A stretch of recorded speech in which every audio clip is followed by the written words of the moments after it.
안녕하세요. 그리스도인이여 십자가를 지켜라의 권중근입니다. 평안하십니까? 예수님의 참된 평안이 여러분과 여러분의 가족분들과 함께 또 저와 저희 가족과 함께 하기를 진심으로 바랍니다. 오늘 함께 나눌 말씀은 사도행전 24장 5절입니다. 24장 5절 사도행전 24장 5절입니다. 우리가 보니 이 사람은 전염병 같은 자라 천하에 흩어진 유대인을 다 소요하게 하는 자요 나사렛 이단의 우두머리라. 다시 한번 읽겠습니다. 우리가 보니 이 사람은 전염병 같은 자라 천하에 흩어진 유대인을 다 소요하게 하는 자요 나사렛 이단의 우두머리라. 오늘 정말 참 하나님은 참 신실하세요. 예, 참 신실하십니다. 얼마나 우리를 사랑하시는지 모르겠어요. 오늘 국회 에어싸기 도보 기도회 하는데 얼마나 구름이 많이 꼈는지요. 뭐 습도는 좀 있었지만 진짜 당초에 더운 줄을 하나도 모르게 국회에 돌았어요. 얼마나 구름이 잔뜩 껴 있는지. 뭐 비가 잠깐 내리긴 했는데 진짜 잠깐 내린 거예요. 오히려 시원하게. 참 감사했습니다. 국회 에어싸기 도보기도회 하는데 참 매번 이러세요. 매번. 단 한 번도 너무너무 더운 날에도 구름 끼게 해주시고 비가 올 것이 분명한 날에도 우리 국회 에어싸기 도보기도회 할 때는 그냥 잠깐 뿌리는 정도? 네, 정말 항상 그러셨어요. 뭐 사실상 폭우가 쏟아지면 또 어떻습니까? 그렇죠? 그렇다고 우리 십자성의 형제자매님들이 이 나라를 위해서 하나님의 나라를 위하여 기도 안 하실 분도 아니고 다 하실 텐데 근데 전능하신 하나님이 이 온 우주 만물의 창조주이시고 주관자이시고 그 하나님이 참 우리들한텐 진짜 아버지세요. 얼마나 작은 것까지 신경을 써주시는지 모르겠어요. 참 감사해요. 참 감사해요.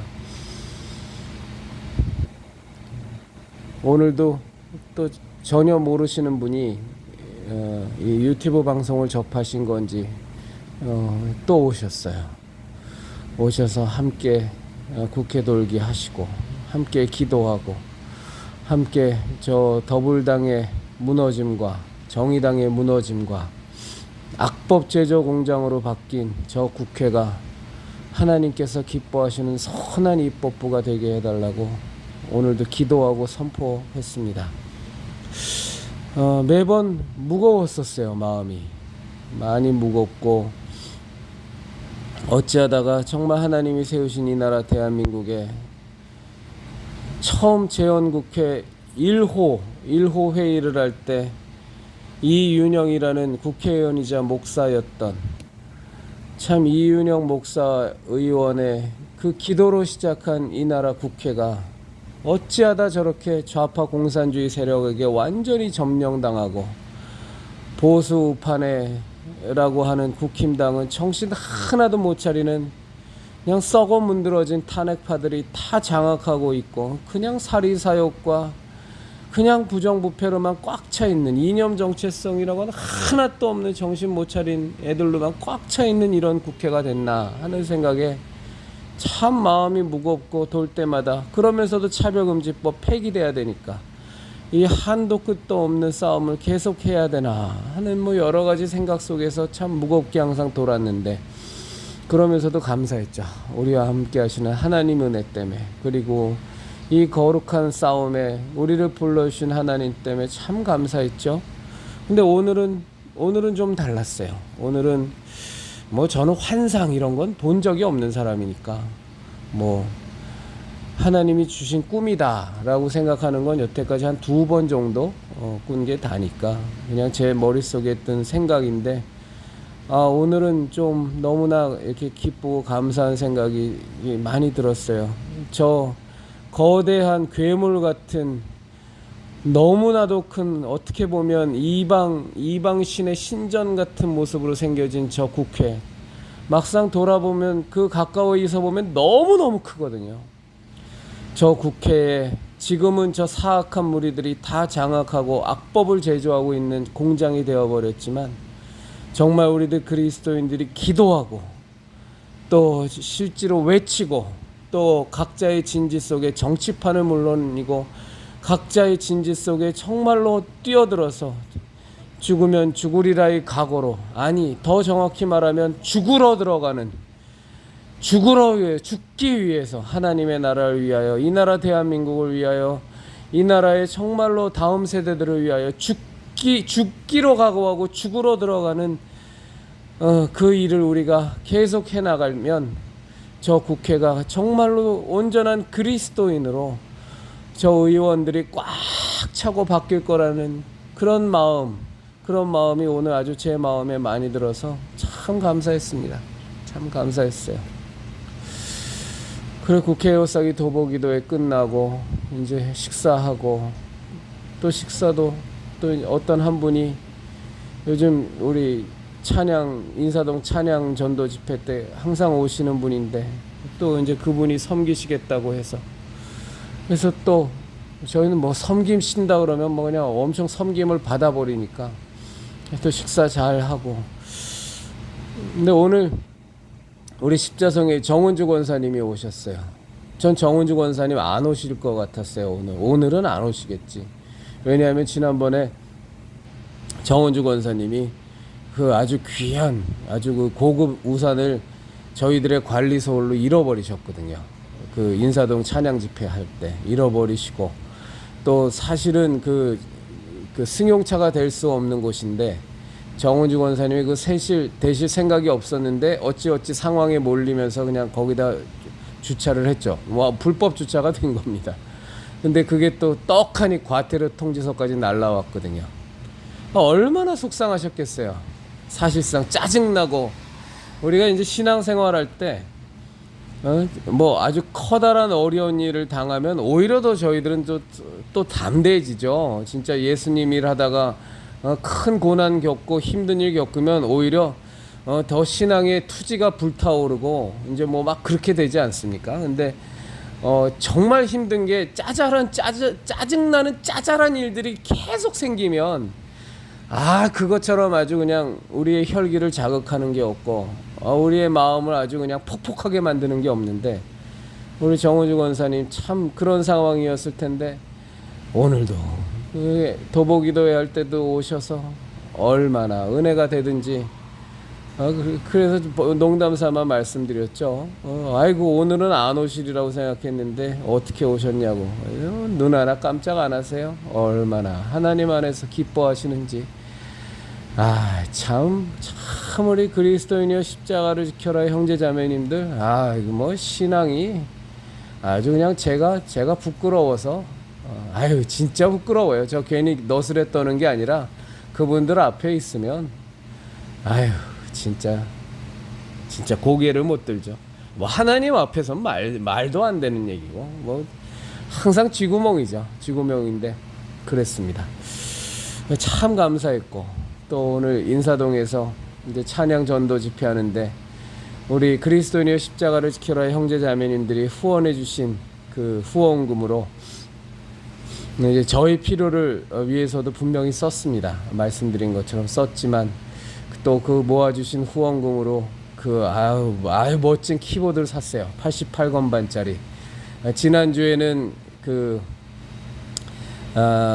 김기영 집사님이 그 차량 운행하시는 김기영 집사님이 없으면 우리가 스피커도 없고 발전기도 없고 뭐 아무것도 없으니까, 그래서 지난주에 그 전에 샀는데 이제 선을 못 보이다가 오늘 김기영 집사님도 오시고, 또 반주하는 또 민진 집사님도 아이 그 뭔데.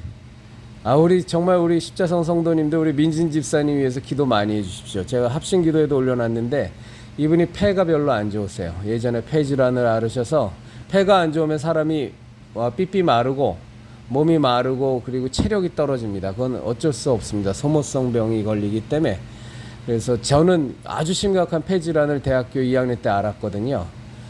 제가 지금 80몇 킬로인데 그때 52킬로까지 빠졌으니까요. 몸에 해골밖에 안 남았었어요. 뼈밖에.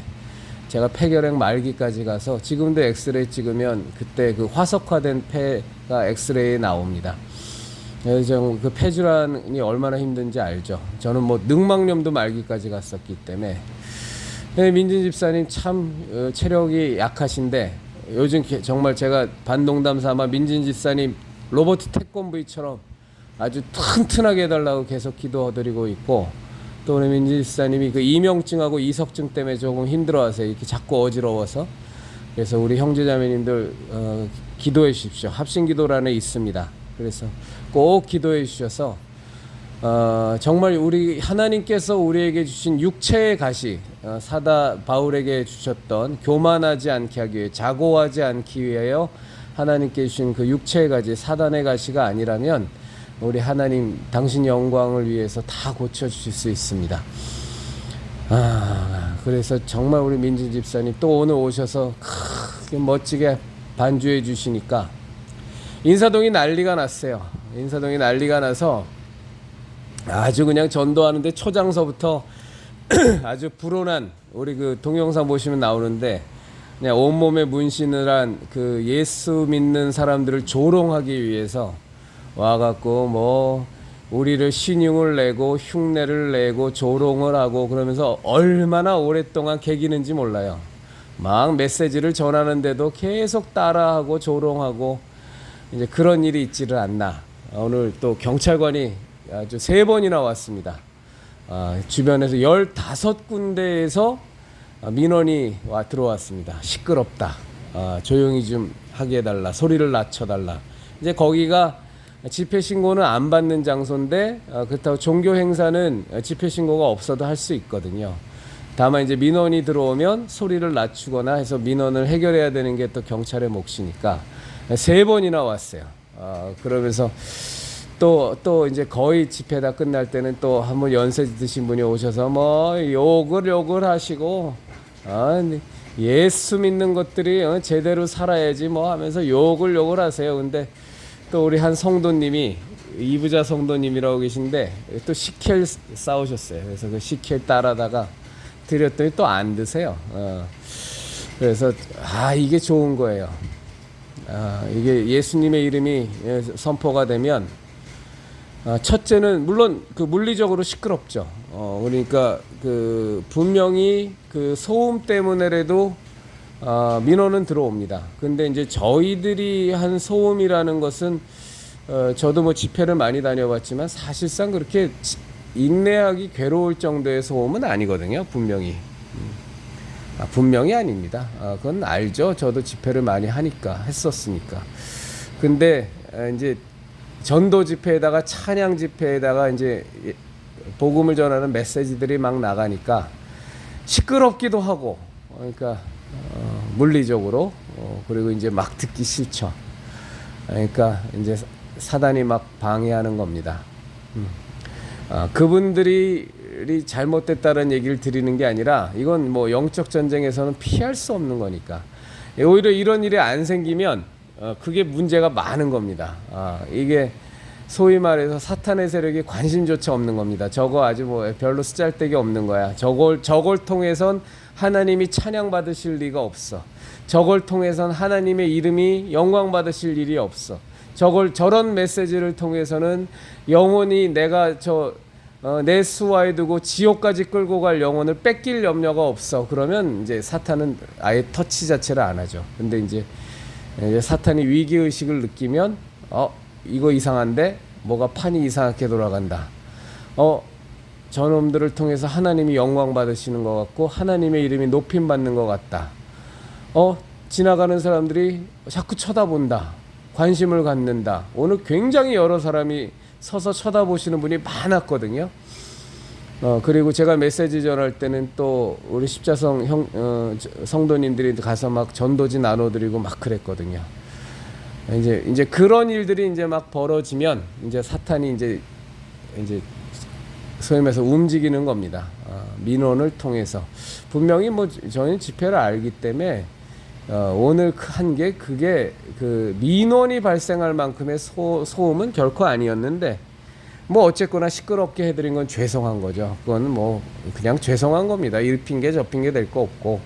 그래서 이제 경찰관들한테도 아유 죄송하다고 소리 줄이겠다고 그래 또 줄이고 또 하고 또 줄이고 또 하고 뭐 하는 겁니다. 그래서 오늘 아주 뭐 멈춰서서 들으시는 분들도 많으셨고 또 욕을 하고 가는 분도 많고, 온몸에 문신한 젊은 청년은 꽤나 오랜 세월 동안 아주 뭐 춤추면서 앞에서 조롱하면서, 그 녀석들 그거 그냥 온 거 아닙니다.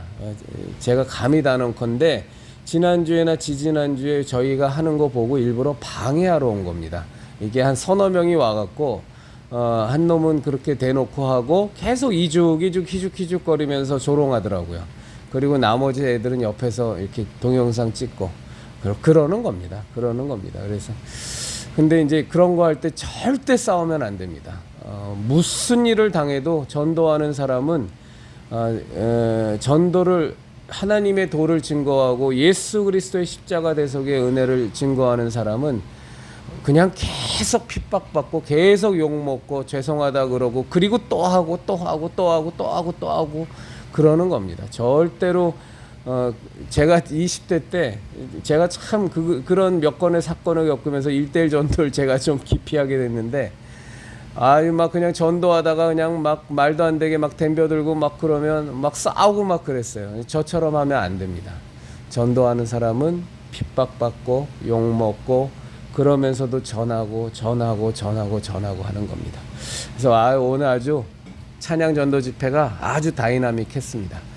오늘 제가 지금 사도행전 24장 5절의 말씀을 읽었는데, 정말 하나 바라는 게 있다면 우리 그리스도인의 십자가를 지켜라 우리 십자성 식구들이 이 사도 바울이 들었던 이 얘기를 들었으면 좋겠어요.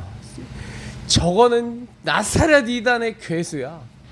아주 그냥 연병을 옮기는 자야. 우리 그 다른 버전의 구버전을 보면, 개역 한글을 보면 연병을 옮기는 자라고 돼 있잖아요. 전 이 전염병보다 연병이 더 좋습니다. 그 말이 강력해서. 저것들은 그냥 아주 골치 아파. 저것들만 오면 예수님 얘기밖에 안 해. 저것들만 오면 진리 얘기밖에 안 해. 저것들만 오면 예수님의 십자가 대속의 은혜밖에 안 해. 아주 피곤해 죽겠어. 저것들 오면 정말로 이 나라를 위해서 우리가 어떤 방향으로 가야 되고 그리스도인들이 어떻게 살아야 되고 우리가 신앙생활을 어떻게 해야 되는지 그런 얘기밖에 안 해. 저것들은 할 얘기가 예수 얘기밖에 없나 봐. 생명 얘기밖에 없나 봐. 구원 얘기밖에 없나 봐. 천국 지옥 얘기밖에 없나 봐. 하고 그냥 학을 떼어야 됩니다. 학을. 그러면 이 나라 대한민국이 바뀔 수 있습니다.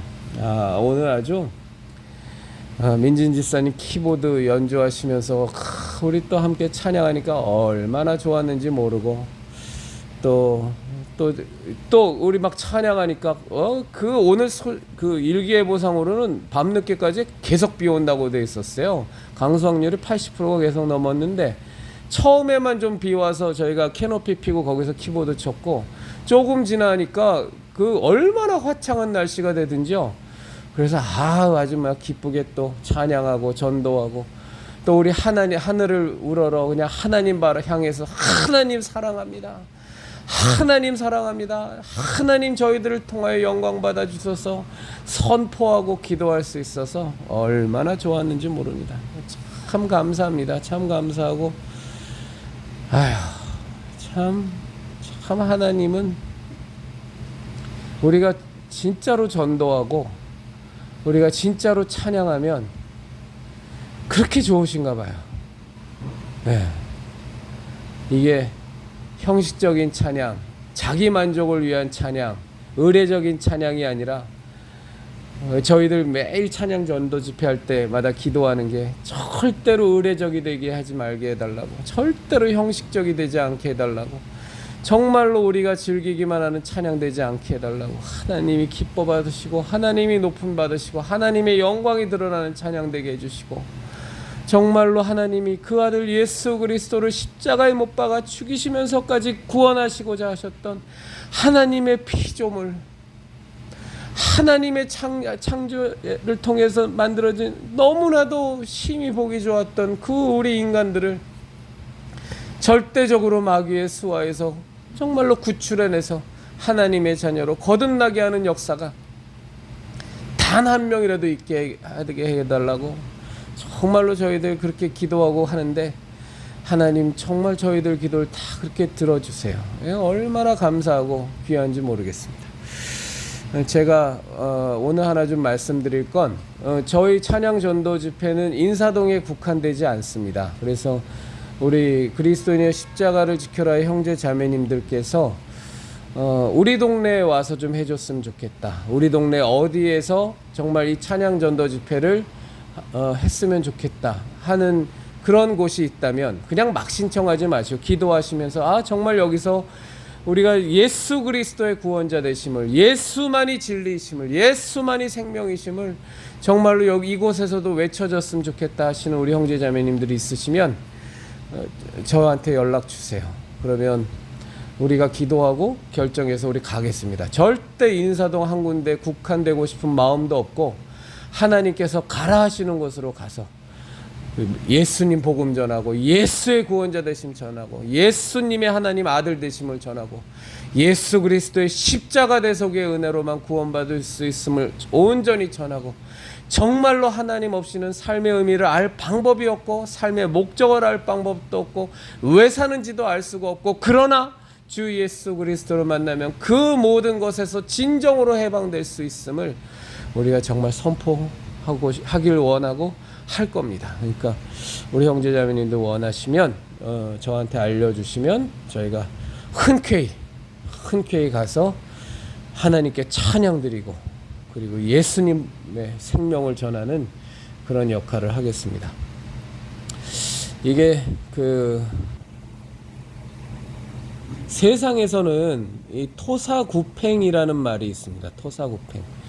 그러니까 산의 토끼를 다 잡으면 사냥개가 소위 말해서 삼겨진다는 겁니다. 더 이상 토끼 잡을 일이 없으니까, 토끼가 다 죽고 나면, 다 잡아먹고 나면, 다 포획되고 나면 뭐 사냥꾼에게 사냥개는 더 이상 필요가 없으니까, 밥만 축내는 녀석이니까 그냥 삶아 먹는다. 그래서 이용 실컷 당하고 자기의 이용가치 없어지면 버려지는 것, 이걸 토사구팽이라는데, 우리가 정말로 성경을 보면 이게 적절한 비유일 수도 있고 아닐 수도 있습니다만, 우리가 정말 하나님 말씀을 보면 그런 일들이 많이 있습니다. 가장 대표적인 예가 모세입니다. 모세는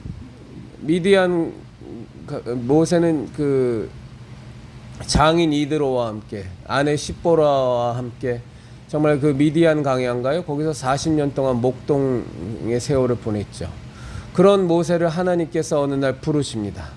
그리고 이스라엘을 인도자로 200만이 넘는 그 어마어마한 무리를 이끌 애굽에서 탈출을 시키는 인도자로, 지도자로 모세를 부르십니다. 그 어마어마한 위세를 자랑하는 파라오를 대적해서 이스라엘을 애굽으로부터 구출해내는 인도자로 하나님께서는 모세를 부르십니다. 그리고 그 부름에 순종을 한 모세는 진짜 별일을 다 겪습니다. 뭐 40년 동안 광야에서 그 맨날 물만 떨어져도 고기 먹을 거 없다고, 뭐 조금만 그냥 불편해도 맨날 투정에 불평에 불만을 그냥 쏟아놓는 그 이스라엘 백성들을 이끌면서, 또 재판할 일은 얼마나 많은지, 그 아론의 그 이드로가 그랬나요? 하여간 조언을 받아서 천부장 백부장을 세워갖고서 그런 지혜를 발휘하기도 합니다만, 하여간에 이 이스라엘 백성이 200만이 넘는 백성을 이끌고서 저 40년간 너무너무 불순종해갖고 그냥 40년 동안이나 연단 받으면서 광야를 뺑뺑이 돌면서 별일을 다 겪습니다. 얼마나 별일을 다 겪었는지 정말로 하나님께서는 이스라엘 백성을 치시려고 할 때 하나님 안 됩니다. 차라리 저를 죽여주세요. 뭐 이런 말까지 나올 정도로 그 일을 겪으면서 모세는 연단을 받아서 온유함이 천하의 가장 승한 자가 되는 그 생각해 보세요. 온유함이 천하에서 가장 승한 자가 되는 그 모세가 되기까지 얼마나 많이 속이 썩었고 얼마나 많이 힘들었겠는가. 그런 과정을 거치면서 참 40년 동안 이스라엘 백성을 출애굽하여 인도합니다. 근데 그런 모세가 반석을 명하여 물을 나게 하라는 하나님의 말씀을 그대로 순종하지 않고 자기 지팡이로 반석을 치는 그 이스라엘 백성의 그 물 없다고 깽알깽알거리고 불평불만에 분노하고 격노한 모세가 그런 행위를 하면서 하나님께서는 모세를 가나안 땅에 들이지 않습니다. 물론 하나님 앞에서 그 하나님의 말씀대로 행하지 않고 불순종한, 그리고 자신의 혈기를 가감없이 내세운 모세에게 하나님께서 그 가나안 땅에 들어가지 못하는 일을, 그 영광을 모세에게 하나님이 허락치 않으셨을 수 있겠지만, 물론 그것이 아니라는 것이 아닙니다. 그거겠죠. 그런데 제가 참 좋아하는 성경 구절이 로마서 8장 28절이거든요. 하나님을 사랑하는 자, 곧 그 뜻대로 부르심을 입은 자들에게는 모든 것이 합력하여 선을 이루느니라. 그런데 하나님은요, 참 기가 막히죠. 그리고 모세는 그 느보산에서 가나안 땅을 들어가지도 못하고 느보산에 서서 그 가나안 땅을 바라만 봅니다. 그리고 하나님은 모세에게 말씀하세요. 저기는 여호수아와 갈렙만이 들어갈 거야. 그리고 너는 저길 들어갈 수 없어. 그리고 모세는 느보산에서 죽습니다. 그리고 그 시체는 누구도 찾지를 못합니다. 그리고 그 뒤에 보면 나중에 천사와 그 사단이 모세의 시체를 놓고 유다성가요? 거기서 다투는 그런 장면이 또 묘사되어 있기도 한데, 그게 인간적으로 이렇게 바라보면 무슨 토사구팽이, 이런 토사구팽이 없잖아요. 그렇죠? 하나님께서 미디안강에서 잘 사는 모세, 잘 사는지는 모르겠습니다만 하여간에 멀쩡히 사는 모세를, 그 80세의 그 노인이 된 모세를 그 불러 들이셔서 40년 동안 생고생을 시키고 그 홍해를 건너고 온갖 기적과 이적과 메추라기가 떨어지고 매일같이 만나가 떨어지고 40년을 걸었는데도 정말 신발이 닳지 않고 의복이 낡지 않는 그런 신비한 기적들을 체험하고, 눈앞에는 불기둥이요 머리 위에는 구름기둥이요, 이런 하나님의 섬세한 돌보심과 그 기적을 날마다 체험키는 했지만, 그럼에도 불구하고 모세는 가나안 땅에 들어가지 못합니다.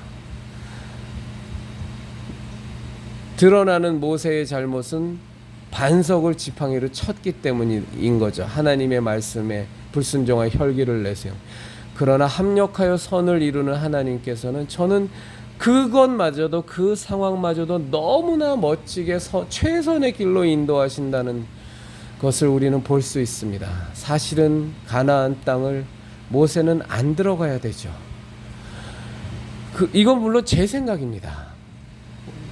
모세가 가나안 땅에 들어가면 이제는 가나안 땅에는 광야에서 죽을 사람들이 다 죽고, 하나님의 명령에 불순종한 사람들은 다 그 광야에서 다 인생을 마감하고, 그 가나안 땅을 정탐할 때도 믿음의 고백을 했던 여호수아와 갈렙과, 그리고 하나님께 불평과 불만하지 않았던 그 새로 태어난 이스라엘 백성들, 이 가나안 땅으로 들어가야 여호수아와 갈렙의 리더십이 서는 겁니다. 그때 120세 먹은 모세가 여호수아와 갈렙에 또 군림하고 있으면 어차피 세대는 바뀌어야 되는 거고 다음 세대로 리더십은 넘어가야 되는데, 모세가 버티고 있으면 사실은 갈렙과 여호수아가 그 리더십으로서의 존중을 받을 수 있는 방법은 없습니다. 모세가 아무리 갈렙과 여호수아를 최고의 리더로 세워도 모세가 버티고 있으면 그건 안 되는 거죠. 그렇죠?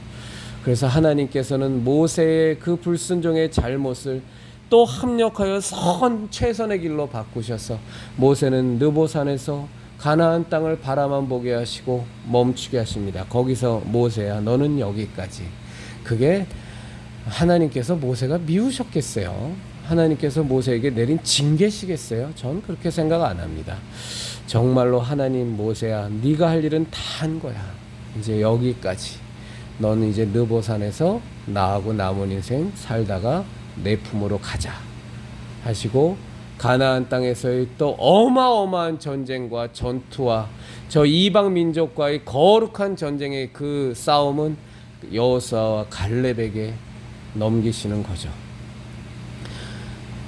참 기가 막히지 않습니까? 이게 세상적으로 보면 하나님 너무하신 거 아니야? 이건 무슨 토사구팽도 이런 토사구팽이 있나 할 수 있겠지만 하나님 그러시지 않습니다. 정말로 모든 것을 그 마음의 중심을 보는 하나님께서는 정말로 모세에게 가장 축복이 되는 그 길을 열어주시는 겁니다. 이게 합력하여 선을 이룬다라는 게 어마어마한 신비입니다. 우리 인간들은 흉내를 낼 수가 없습니다. 우리 인간은 그저 내 눈에 놓인 몇 개의 선택지 가운데 뭐가 제일 좋은 것일까? 조금 더 지혜로운 사람이라면 좀 더 장기적인 안목으로 그런 것들을 좀 선택할 능력밖에 우리 인간은 없습니다. 여러 선택지 중에 뭐가 더 나한테 유익할까? 뭐가 더 단기적이지 않고 장기적으로 유익할까? 뭐 이 정도 선이지. 그 선택지들이 그냥 기가 막히게 그냥 보석이 그냥 꿰이듯이 쫙 꿰이면서 우리의 실수도 우리의 잘못도 우리가 잘한 것도 우리가 순종한 것도 불순종한 것도 모든 것이 그냥 기가 막히게 그냥 진주가 꿰이듯이 꿰이면서 최선의 그냥 합력하여서 최선의 결과를 만들어내는 건 이건 하나님의 신비의 영역입니다. 우리에게는 그런 것이 있습니다. 성경은 그걸로 꽉 차 있죠. 여러분들이 다 잘 아시는 요셉 보십시오. 참 요셉이 실수하지 않습니까? 그 형들 앞에서 또 자기 아버지 야곱 앞에서 해와 달과 별들이 저한테 절하나이다. 뭐 곡식단들이 자기한테 다 절하나이다. 그 얼마나 그 기분 나쁘겠어요. 게다가 각자의 어머니들도 다 다른데 배다른 동생이니 뭐 그 관계가 좋았겠습니까? 그 어머니 4명 아닙니까? 그렇죠? 라헬하고 레아하고 라헬하고 또 그의 여종 둘하고 사이에서 그냥 낳고 나와갖고서 그 된 형제들이니 그 관계가 그냥 오죽 그 사실은 서먹서먹하고 경쟁적이었겠어요. 별놈의 일이 다 있는 거죠. 그런 형한테 가서 그냥 혼자 하나님이 야곱의 사랑받아갖고서 채색 옷을 입고서 그냥 자랑질을 해대고 형들이 나한테 절하던데요 하니까 뭐 온전해요. 또 옛날에 그 시대 그래서 막 노예 상인에게 팔려가고 그 노예로 또 갔다가 또 거기서 그 보디발의 아내가 그 요셉의 또 용모에 반하고 그 요셉의 지혜로움과 요셉의 하나님이 요셉과 함께 하심에 또 그냥 솔깃해갖고 그 품행이 단정치 않은 여자겠지만 그 요셉을 또 그렇게 아주 그냥 못된지게 꼬시고 유혹하다가 그냥 요셉한테 죄를 다 홀라당 다 씌워서 또 감옥에 갇히게 만들지 않습니까? 근데 그 과정 속에서도 노예로 팔려갔다가 감옥으로 가고 그 모든 과정을 정말로 하나님께서는 정말 최선의 환경으로 만들어 주셔서 또 때가 되면 총리로 하나님은 삼으셔서 정말 이집트를 부강케 하고 7년 흉년과 흉년을 잘 견디게 하면서 그러면서 또 그 이집트를 왜 부강케 하셨어요? 뭐 다른 거 아니잖아요. 이집트 잘 먹이고 잘 살게 하려고 부강케 하셨습니까? 아니잖아요. 이스라엘을 구원하기 위한 것이라고 요셉이 분명히 고백하지 않습니까? 나를 먼저 애굽으로 보내신 것은 총리로 삼으신 것은 이스라엘을 구원코자 함입니다 하면서 하나님의 큰 뜻을 알잖아요. 그렇게 해서 그 역사를 담당한 요셉이 어디서 죽습니까? 결국은 애굽을 벗어나지 못하고 애굽에서 죽지 않습니까? 요셉이 자기 죽으면서도 절대로 내 시체를 애굽에 두지 말고 내 아버지의 땅으로 가져가 달라고 부탁한 걸 보면 요셉은 정말로 애굽에서 그렇게 하나님의 하나님의 인도하심과 그 큰 뜻을 잘 알지만 애굽에서 살고 싶은 본 마음은 그런 마음은 없고 자꾸 하나님의 고향, 아버지의 고향으로 들어가고 싶었던 마음이 많았던 것 같아요. 그런데 요셉은 그 꿈은 이루지 못하잖아요. 그리고 요셉의 유언대로 애굽 땅에 묻혔다가 출애굽을 할 때 요셉의 그 시체를 파내서 같이 이동하지 않습니까? 보면 섭섭할 수 있죠. 그렇죠? 물론 총리로서의 온갖 아주 그 위치에서의 막강한 권한도 누렸습니다만 참 하나님 뜻대로 살려고 어디 가서든 불평하지 않고 불만하지 않고 자기와 함께하는 하나님을 의식하며 보디발의 아내가 유혹할 때도 내가 어찌 하나님께 죄를 짓겠습니까? 라는 이런 기가 막힌 고백을 하면서 그 신앙의 사람 요셉을 하나님은 그냥 애굽 땅에서 죽게 만듭니다. 어떻게 보면 섭섭할 수 있죠. 그러나 정말로 하나님의 때가 되매 사람들이 그 약속을 기억해서 요셉의 무덤에서 요셉을 다시 꺼내어 다시 애굽 땅을 떠나 가나안으로 하나님께서 지시하신 그 땅으로, 그 아버지의 땅으로 갈 때 그 사람들이 그 요셉의 그것을 보면서 또 무슨 생각을 했겠어요? 아, 정말 저 사람이 믿음의 사람 요셉이었는데 애굽에서 총리까지도 지내면서 이스라엘을 구원한 그 사람이었음에도 불구하고 저 사람의 간절한 소원은 하나님의 땅으로 가는 것이구나. 이방인의 삶에 안주하는 것이 아니라 정말로 하나님의 땅으로 가는 것이구나. 신앙인이란 이런 것이구나. 그거를 죽어서도 보여주지 않습니까? 제가 오늘도 우리 형제 자매님들하고 함께 나눈 얘기가 그게 있어요. 정말로 여러분, 우리가 지금 우리 십자성이 국회 여사기 도보기도회도 하고 찬양 전도 집회도 합니다. 하나님께서 또 앞으로 어떤 일들을 맡겨주실지 모르고 어떤 일들을 우리에게 허락하실지 모르겠으나 그러나 우리 형제자매님들 절대적으로 우리가 지켜야 될 게 있습니다. 그건 뭐냐면 하나님이 당신의 일을 우리에게 맡겨주셔도 그 일이 정말로 지고지순하고 거룩해 보여도 그 일은 하나님을 앞설 수 없습니다. 이게 헷갈리면 안 됩니다. 하나님이 우리에게 맡겨주신 그 일은 철저하게 하나님의 뜻대로만 운행되고 하나님의 뜻대로만 운영되어야 합니다. 이 일 자체가 아무리 지고지순해 보이고 선해 보여도 그 운영과 그 운행은 철저하게 하나님의 뜻대로만 가야지 그 일 자체의 지고지순함과 목적의 선함을 놓고서 그것을 운행하는데 하나님의 뜻보다 목적을 이루기 위해서 사람의 뜻, 악인과 손을 잡고 죄인과 손을 잡고 오만한 자와 손을 잡기 시작하면 그건 망하는 겁니다. 망하는 겁니다. 우리가 하나님의 사역자가 되고 하나님의 사명자가 되면 마음속에 조급증이 생깁니다.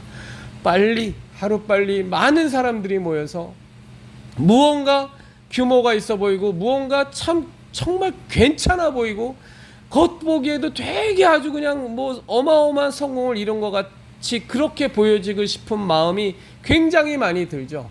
교회에서 목회를 하는 것도 마찬가지입니다. 다 거기에서 걸려서 넘어집니다. 그러다가 앞뒤가 바뀝니다.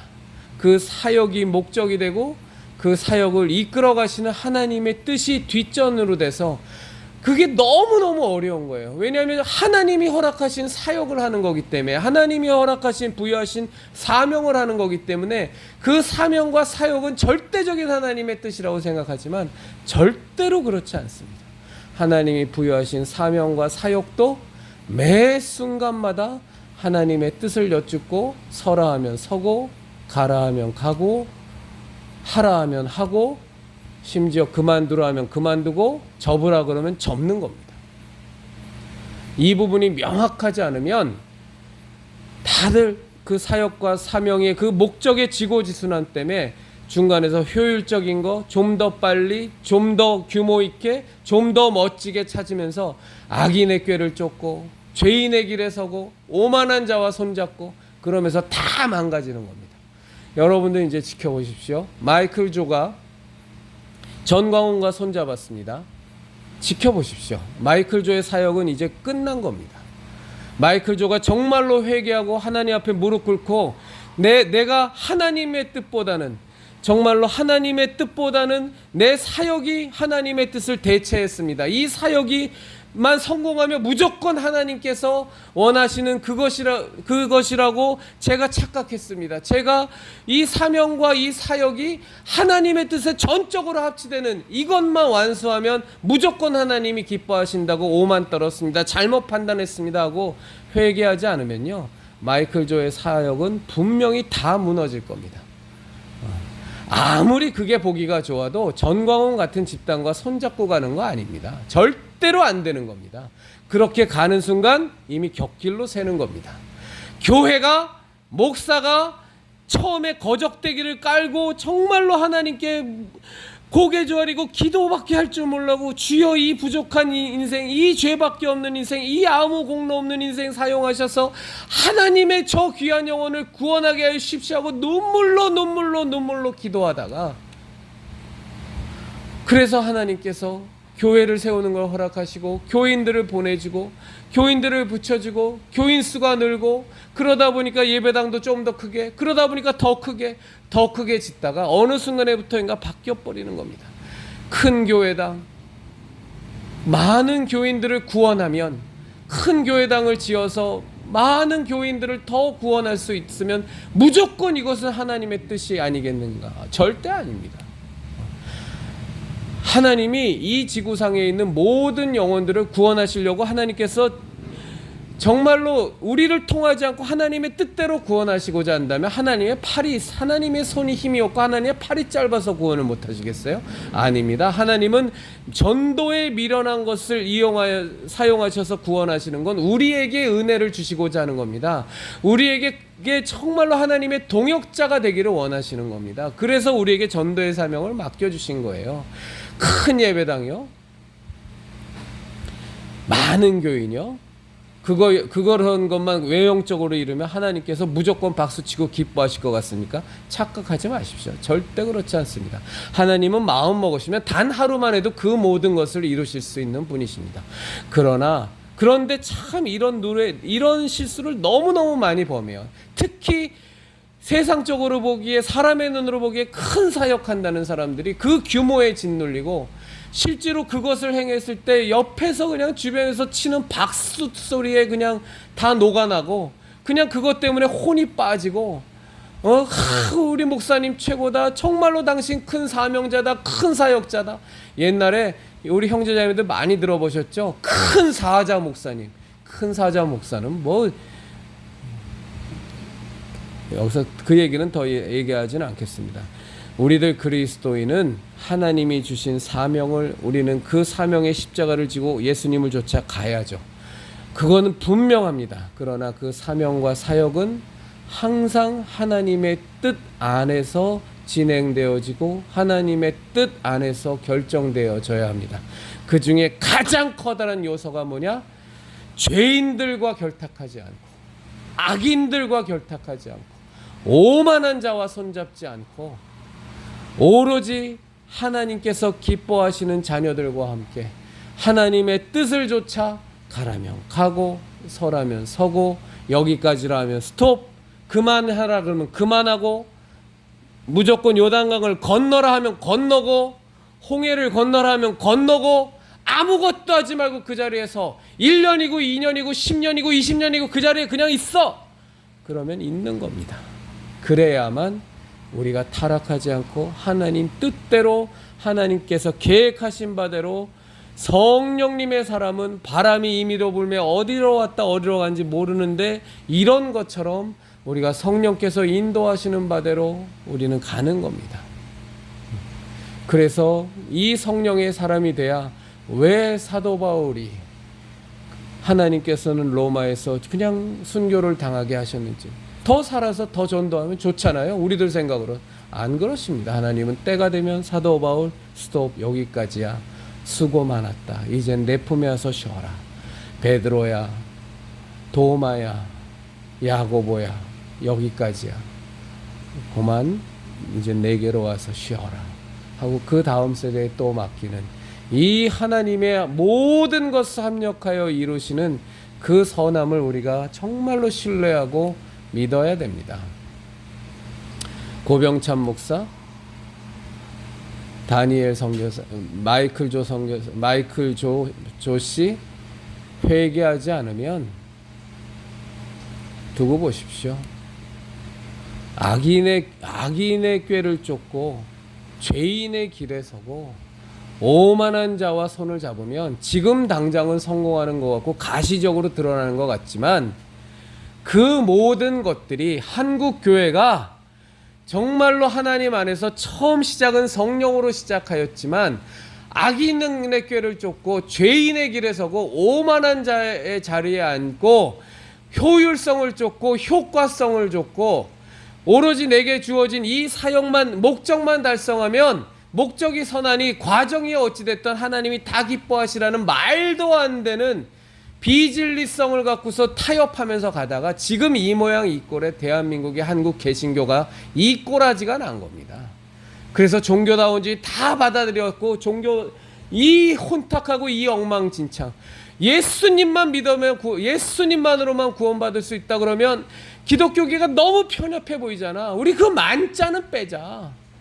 다른 곳엔 구원이 없어. 오직 예수만으로 구원받을 수 있어. 그러면 누가 세상 사람이 교회를 좋아하겠어? 우리 그 만자만 빼자.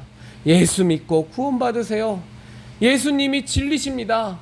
예수님만 진리십니다. 이러지 좀 말자. 예수님만이 생명입니다. 이러지 좀 말자. 얼마나 세상 사람들이 싫어하니. 그리고 타종교인들이 편협하다고 욕하잖아. 그러지 말고 예수님이 진리십니다. 예수님이 생명이십니다. 예수님이 길이십니다. 예수님이 구원자십니다. 요 만자만 빼니까 얼마나 부드럽니. 그래서 다 망한 겁니다. 다 망한 겁니다. 그리스도인이여 십자가를 지켜라의 형제자매님들, 우리 정말로 빨리 가든 늦게 가든 그거 우리가 신경 쓸 거 아닙니다. 우리는 그저 하나님 뜻대로만 순종하면서 가면 돼요. 우리가 생각했던 게 100km 가는 거였는데 하나님이 5km만 가라 그러면 거기까지 가고 스톱하면 되는 거예요. 왜 95km를 내가 염려해요? 하나님의 일이고 하나님의 나라인데 5km만 철저히 순종하고 가면 되는 겁니다. 우리는 10km까지밖에 생각을 안 했는데 하나님이 100km 가라 그러면 100km를 철저히 순종하면서 가면 되는 겁니다. 그래도 적어도 난 50km는 가야 되지 않겠어 했는데 500m만 가게 하고 넌 여기까지 스톱. 그러면 스톱하면 되는 겁니다. 나머지 길은 하나님이 다른 사람을 통해서 더 멋지게 성공하실 겁니다. 그리스도인이여, 내일은 거룩한 주일입니다. 예배 잘 드리시고요. 8월 15일 날 정광훈 저 집회 완전히 폭망하도록 내일 예배 드리시면서 함께 기도해 주셔서 완전히 폭망하도록 기도해 주시고요. 내일 거룩한 주일 하나님께서 귀하게 받으시는 예배 드리시고 또 가족분들과 함께 주님이 주시는 평안함 속에서 기쁘고 즐거운 시간 보내시길 진심으로 바랍니다. 예수님만이 우리의 생명이십니다. 예수님만이 우리의 구원자십니다. 예수님만이 우리에게 대속의 은혜를 주신 유일한 하나님의 아들이십니다.